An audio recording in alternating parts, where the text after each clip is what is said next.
Addiction की दुनिया में हम किस चीज़ को दर्जा दे सकते हैं, जैसे कि हम अपनी दुनिया में ग्रेविटी को दर्जा देते हैं। ये जो रियल वर्ल्ड है इसमें हम ग्रेविटी को जो दर्जा देते हैं, ग्रेविटी, तो एक एडिक्शन की दुनिया में एक एडिक्ट के लिए ग्रेविटी का लफ्ज़ हम कहाँ यूज़ कर सकते हैं कि इत्थे मैनू ग्रेविटी मार गई?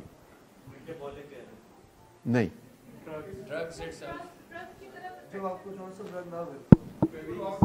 ये क्रेविंग किसने कहा?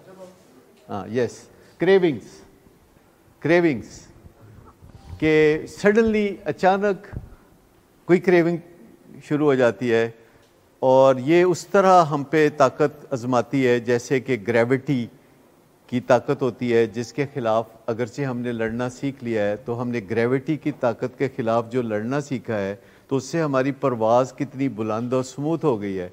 तो अगर हम क्रेविंग्स के खिलाफ लड़ना सीख लें तो मुझे बताइए कि क्रेविंग के खिलाफ जब हम लड़ना सीख लें तो रिकवरी को क्या होगा?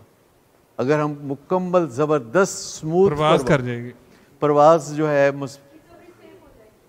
सेफ हो जाएगी, क्योंकि जैसे कि अब ग्रेविटी के हवाले से आप देखिए, ये जो ड्रोन आपने देखा है शादियों ब्याहों पे, अब मेहमानों ने डरना छोड़ दिया है ड्रोन से।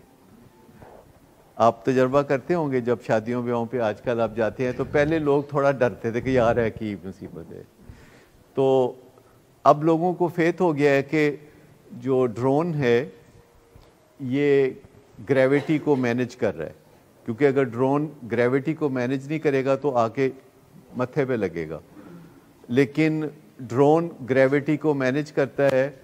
वो आपके करीब एक ख़ास हद से करीब कभी नहीं आएगा।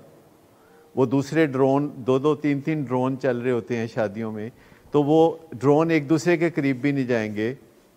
ड्रोन जो है वो ऊपर जाके तो मार्की से भी नहीं टकराएगा, क्योंकि वो उसको भी सेंस कर रहा होता है और नीचे लोगों को भी सेंस कर रहा होता है। तो एक तरह से वो ग्रेविटी को कंट्रोल कर लिया नीचे बैठे हुए ऑपरेटर ने, कि ड्रोन के अंदर कुछ सेंसर्स हैं जो कि सेंस कर लेते हैं कि ये टकराएगा कि नहीं टकराएगा।